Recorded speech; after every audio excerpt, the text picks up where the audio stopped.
Daniel Brownstein has never run for politics, but now he wants to be the next state representative for South Carolina House District 112, which covers Sullivan's Island, the Isle of Palms, and parts of Mount Pleasant. I speak exclusively with Daniel for this edition of Quintin's Close-Ups. And if you haven't already, subscribe to my YouTube channel and follow me on social media.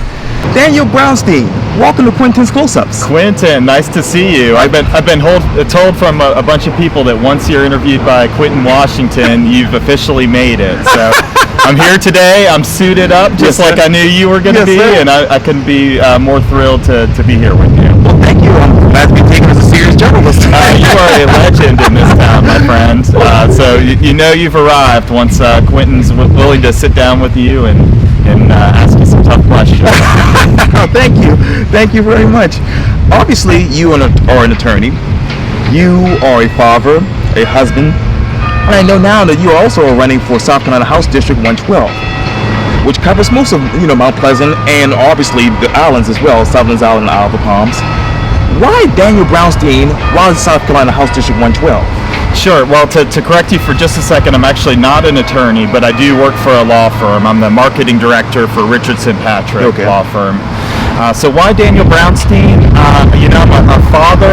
I'm the youngest candidate running for this district. I'm hardworking, and I've sort of been preparing my whole life for this. I've always been interested in government. I've worked within the government. I've advocated for change outside the government, and I just think that our district needs somebody who's going to listen to the constituents and is going to go up to Columbia and get the people's business done. We have some serious problems or challenges in our state, and I think that we need somebody who's willing to get in there with the nitty-gritty, roll up their sleeves, look at the details, and try to make positive change for folks. What's your definition of government right now? My definition of government is it's our collective society, and it's meant to provide the services that no other enterprise is able to. It's the only entity that's able to fund our schools, give us roads to drive in, fund a public health system that's testing for coronavirus. These are all things that only the government can do. And I think that during this coronavirus pandemic, the one thing that's become crystal clear to me is that good government matters. We need people in there that are committed, who have the people's best interest at heart and are willing to do the hard work. You talk about roads. Let me take you to Elliot Summey's letter to the Isle of Palms mayor and city council just recently, and obviously most of those roads will be reopening today. But let me read a portion of that. Okay. It reads this: I write on behalf of the county, urging the city to rescind its action and allow all residents to enjoy the use of the beaches, parks, waterways, and dining and retail establishments on the island, as well as lifting a ban on short-term rentals. If the city is unwilling to reverse its course, Charleston County will be forced to take legal action against the city in an effort to lift these restrictions. Obviously, they're lifting some of those restrictions. Yes. If you were a state representative today, what letter would you send to the mayor and city council of the Isle of Palms? Well, I'm not sure that I would have taken the stance that Mr. Summey did.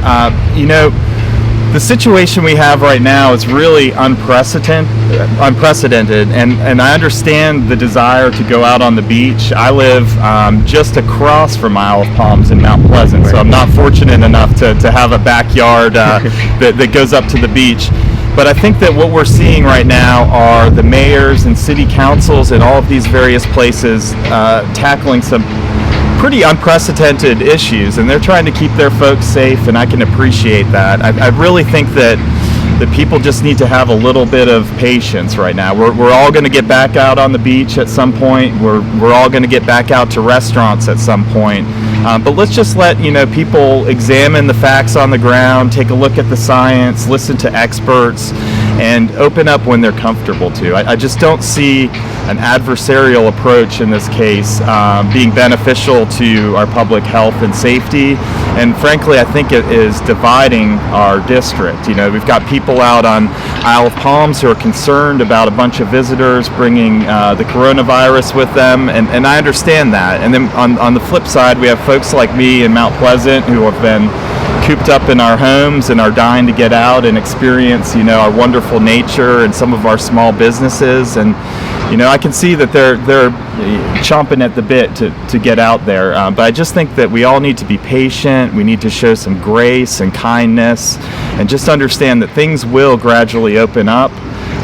But fighting with each other right now, I think, is counterproductive to that effort. You talk about facts and science. What facts are you looking at right now? Well, I'm looking at the facts that we're still adding coronavirus cases every day in South Carolina. I think we're over 6,000 right now. Nationwide, we're at 1.2 million. And this virus is still here with us today, and people are dying.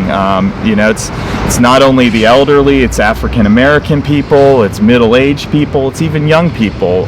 So I really think that we need to be aware that this virus is not gone. Some of these self-distancing efforts that we've put into place are certainly having a positive impact. I just worried that we are potentially moving too much too fast, and I would urge people to do whatever they can to keep their families safe and to just show a little patience and grace in this situation. And let me pick up where you left off with the interview with Colleen Condon just recently with the Charleston County Democratic Party's Porch Chats. You basically told her that this COVID-19 epidemic or pandemic really did expose the fault lines in our society. Where are the fault lines in House District 112?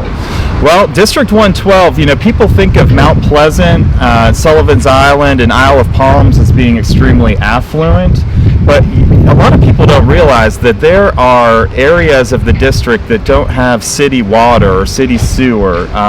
There's areas of the district that are inhabited by the people who work in our restaurants, our hotels, people that have these essential jobs at supermarkets that aren't able to self-quarantine, that they can't afford to miss a paycheck.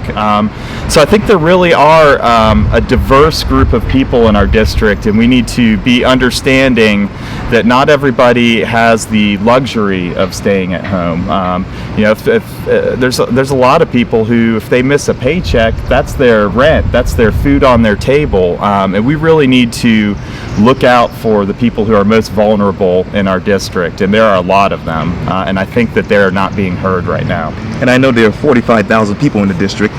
As we sit here right now, what does unemployment look like in that district? I'm not sure specifically to our district, but I can tell you that statewide we have about 400,000 people on unemployment right now. And some of those are my neighbors. I have neighbors who work at hotels and restaurants who have been out of work for quite some time.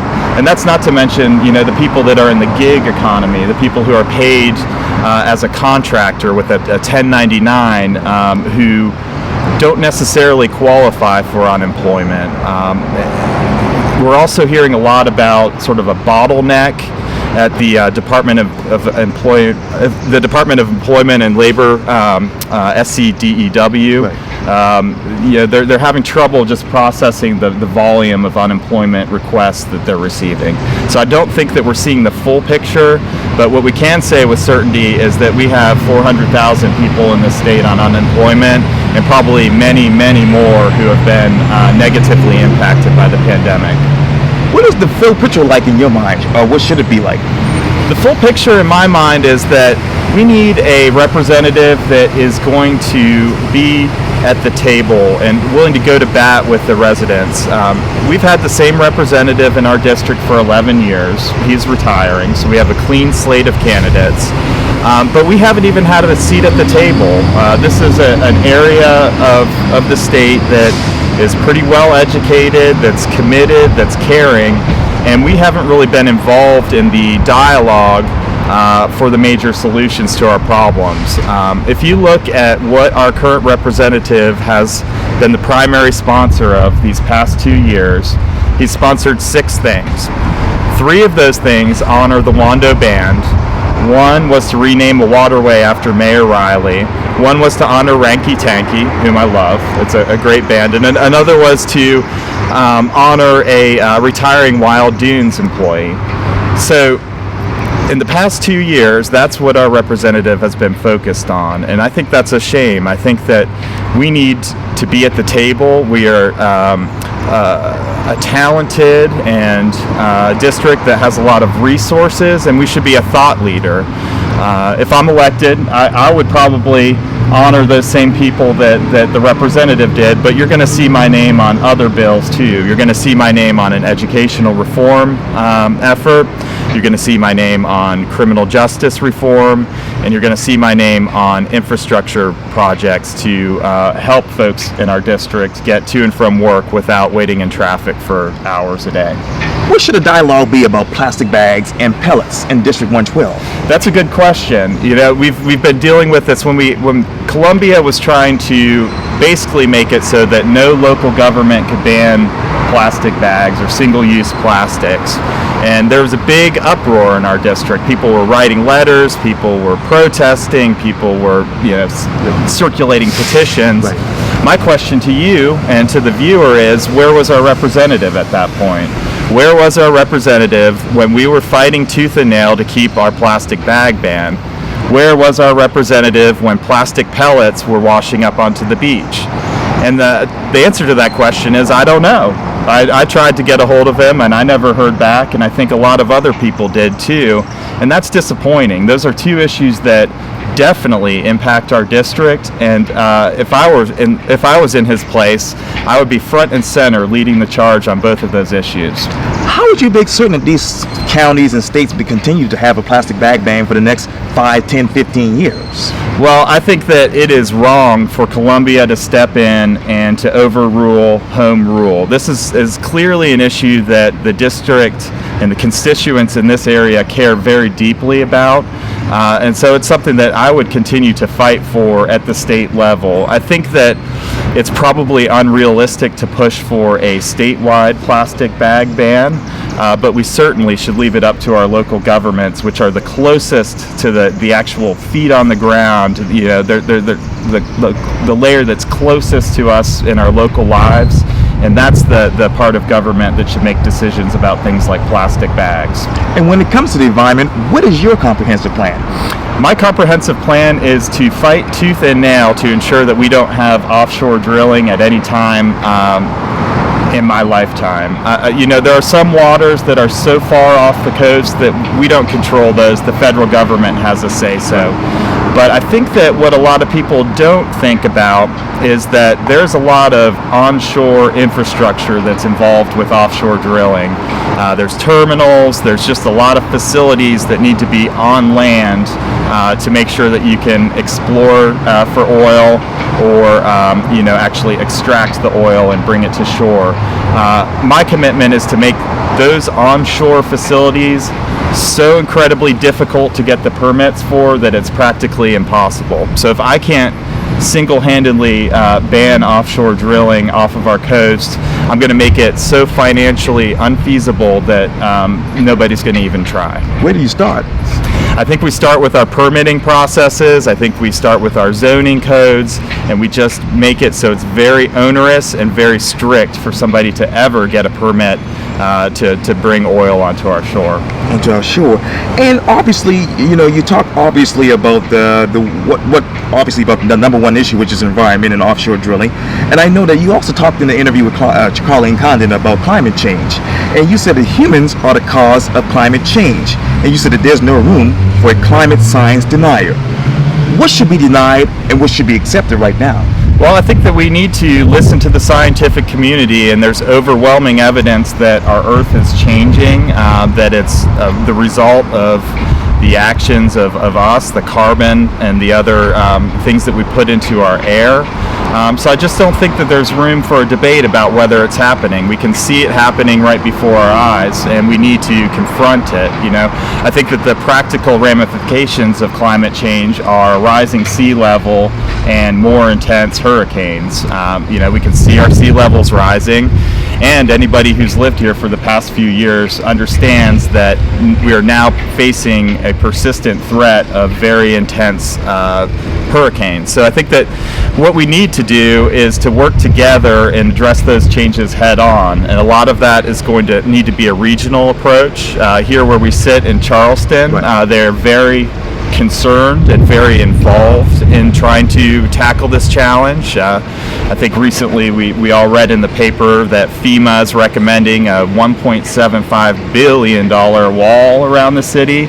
I'm not sure if that's the right approach or not, but I think that we need to continue engaging with the Army Corps of Engineers and the Dutch scientists who have been working with our city, and we need to look at it from a coastline or regional approach to where we're making sure that the various projects that we put into place to tackle this issue work well together. So it's not like whack-a-mole. We're not fixing it one place only to see it be exasperated in another area of the district. And so that's something that I intend to do. I intend to work very closely with legislators all along the coast and to come up with a comprehensive plan to address it.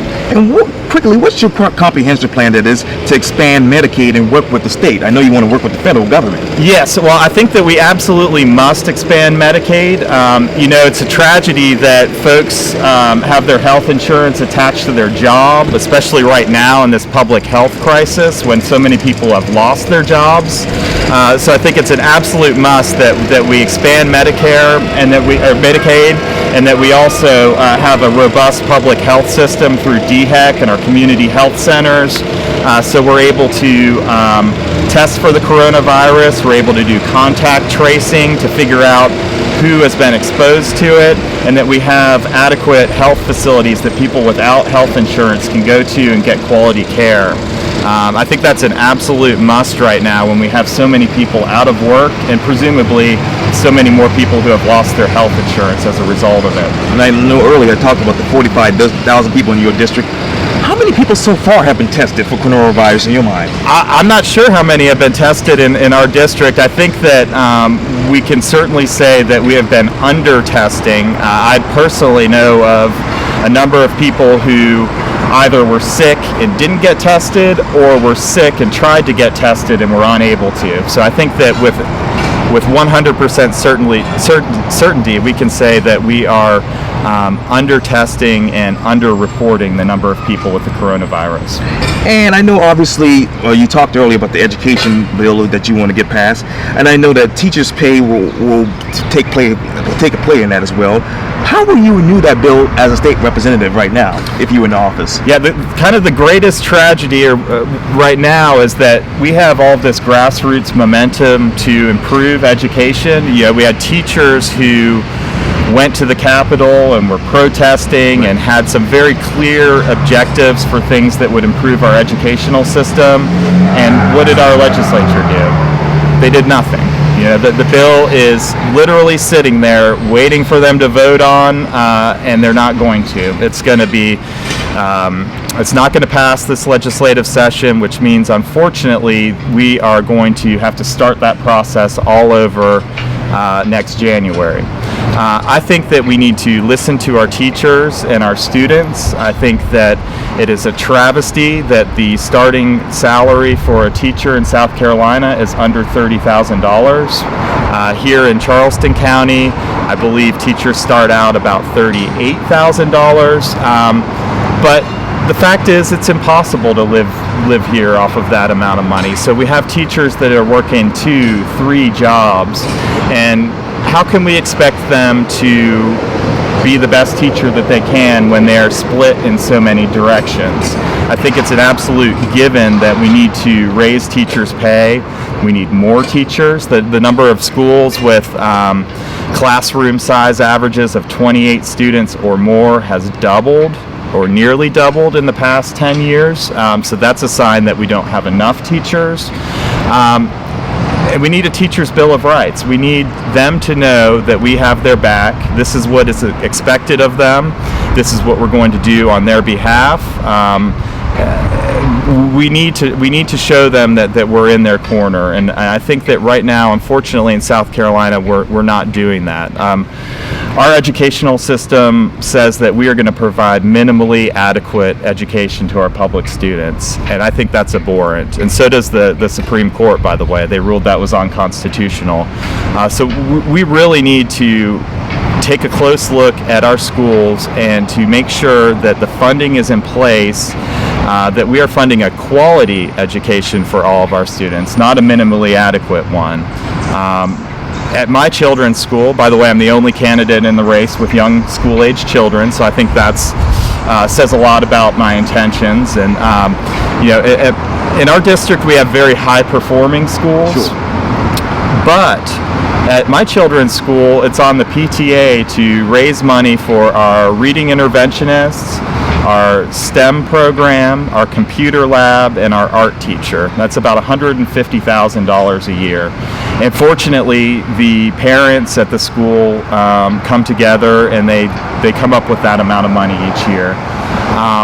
But what's happening other places in our community where people aren't as fortunate?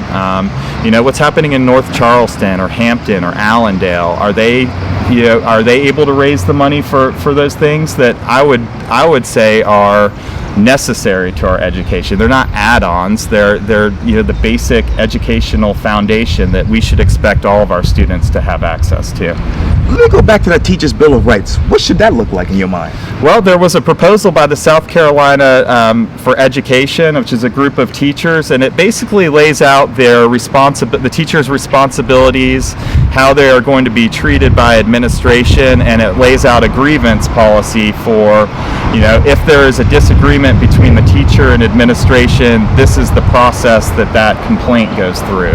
And so I think that really above the sort of the nuts and bolts of what's in that Teachers' Bill of Rights, that I think that we can maybe debate what's going to be in that, but the overall effect of it should be that we place a great deal of importance and value onto our teachers, and we're going to do everything possible to make sure that they can succeed in the classroom, because when they succeed, then our students have a fighting chance. And so that's what I intend to do.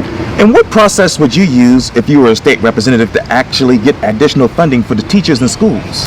Well, South Carolina has a very tricky funding mechanism. Right now, if you look at your home property tax bill, you are actually not paying for the school's operations on that tax bill.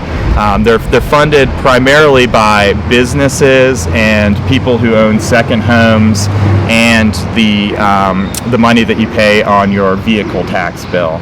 I don't think that's right. I think that personally, everybody should be responsible for funding our schools. So I would be in favor of looking at that funding formula and coming up with a plan that splits the burden of funding our schools across many different people versus just businesses and just people who own second homes. And of course, when you talk about all this money, everyone talks about minimum wage. Where are you with that right now in House District 112? Well, I think that our minimum wage at $7.25 an hour is ridiculously low. I think that throughout this pandemic, you've seen people continue to go to work, to stock the shelves, to cook food, to keep the water and lights on. I think that we can all agree as a society that they are worth more than $7.25 an hour. So I would like to see South Carolina raise its minimum wage, and I would support any effort to that effect. I always ask people what they'll do on day one if they become elected to office. What exactly would you do on day two if you were elected a state representative?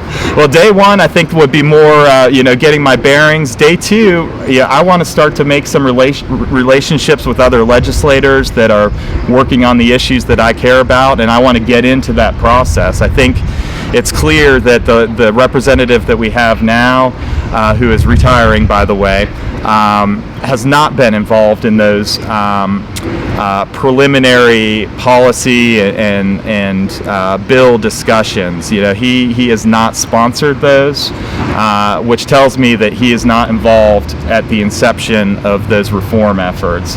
Day two, I'm going to find a legislator that I can work with on one of those issues, and we're going to start hashing it out. What are those reform efforts that you would use? Well, one thing that I'm very passionate about that we haven't touched on is criminal justice reform. I've been working on it for 11 years. I worked at it at a prosecutor's office where we built a violence against women team and some resources to help teenagers who have violated the law. I've worked on it on the Charleston County Criminal Justice Coordinating Council for 2 years. Here's the reality. South Carolina right now is the second highest state for marijuana arrests. Second highest state in the country. Charleston County, which is pretty progressive on the issue, gives police officers the option of writing a ticket for people caught with small amounts of marijuana. So let's put that out there. Even now, somebody who looks like you is 4 times more likely to get booked into our county jail for a marijuana charge than somebody who looks like me. That's a problem. I think there's a lot of areas with criminal justice reform where it's impacting people in different ways. It's maybe impacting members of one community more than it is members of another community. And I think that we are missing some basic fairness and equality under the law. And I think that there's a lot of things that we can do with criminal justice reform to ensure that, one, people aren't being sent to jail for things that they don't need to be sent to jail for nonviolent offenses. 2, when people get booked in jail and they go through our prison system, we're not giving them the tools that they need to be productive members of our society when they get out. If you think about it, more than 90% of the people in our prisons are going to be back out on our streets at some point in their life. We need to make sure that they are set up with the resources and the knowledge and the opportunity that when they get out, that they're able to become productive members of society, and they're not going to just go right back to their old ways of committing crimes and sort of going in the revolving door of the system. Right now, it's hard to find good statistics on recidivism rates, but what I can say is that about a quarter of the prison population is back in prison within 3 years. So that means they're getting out, they're committing crimes, they're being convicted of those new crimes, and they're going back, all within 3 years, which is a pretty fast period of time. That tells me that what we're doing is not working. We need to invest in mental health resources, both before somebody commits the law, and post, after somebody does. We're just not setting people up for success, and I think that we can do much better. What are the other problems within the criminal justice reform right now, as you know it? Well, I think that part of the problem is the bond system, and we've tried to address that here in Charleston. Basically, when you're arrested, you go before a judge or a magistrate, and that magistrate looks at the crime that you're accused of. They look at your criminal history, and they try to determine if you're a flight risk. And so based on those factors, they set a bond, usually a dollar amount, that you have to post to get out of jail while you're waiting for trial. And here in Charleston, what we've done is we've added some analysts. And so what they do is they take a look at everybody who's been arrested, and they interview them, they compile their history, and they put together a report for the judge so that the judge can make an accurate determination about whether you're a threat or a flight risk. And I think that allows the judge to make a more informed decision about the matter. I think that what we need to do is get away from cash bond, honestly. The people who are not going to pose a threat to our society and who are going to show up to court, we ought to let those people out of jail and monitor them. And while they're out of jail, they can continue to work and provide for their families. But when we lock people up just sort of indefinitely until their trial date, those people can no longer be productive members of our society, and their families suffer. And so I really think that how we approach bond and bail is something that we're making good steps here in Charleston County, but I think that those reform efforts need to be widespread throughout the entire state of South Carolina. And if you were the state representative today, how fair would you be with the criminal justice system in South Carolina? I'd be entirely fair with it. I just want to fix it and reform it and make it better. We've got huge problems. We have prisons that are so understaffed that we've got these bloody inmate riots. At Lee Correctional Facility last year. We just have major problems in our criminal justice system. And I think that it's almost one of those things where every place that you look, there's real improvements that can be made, whether it's doing things like Charleston's doing sort of at the front end when people are arrested, or whether it's reforming SCDC to make sure it has more of a focus on rehabilitation versus just corrections. What about the funding? How much would you put towards that? I don't know. I'm not sure about how all of this would fit into it from a cost perspective. I think that what we're seeing with SCDC right now is lawmakers are trying to increase the funding to it, trying to add positions, but they're having a heck of a hard time even filling the positions that they have. So some of the things would probably cost money, adding additional resources, mental health issues, but other things, such as diverting people into other sorts of programs as opposed to sending them to prison would actually be a net positive. I think that it costs somewhere in the vicinity of $30,000 to $40,000 a year to house someone in SCDC. So, if we're able to take a look at that population and figure out who would be suitable for these other sorts of programs, there's actually the potential to save money on some of this. Daniel Brownstein, thank you so much for your time. And again, welcome to Quintin's Close-Ups. Thank you so much. I'm very appreciative of you having me. I would urge everybody, I'm in a contested primary on June 9th. I'm on the Democratic primary. So I would ask for your vote. And if you wanted to get the vote by mail process started, you can go to votebluesc.com and you can request your absentee ballot right there. And I hope to get David Quick on Quintin's Close-Ups as well. Both of you are former newspaper reporters. So. Yes.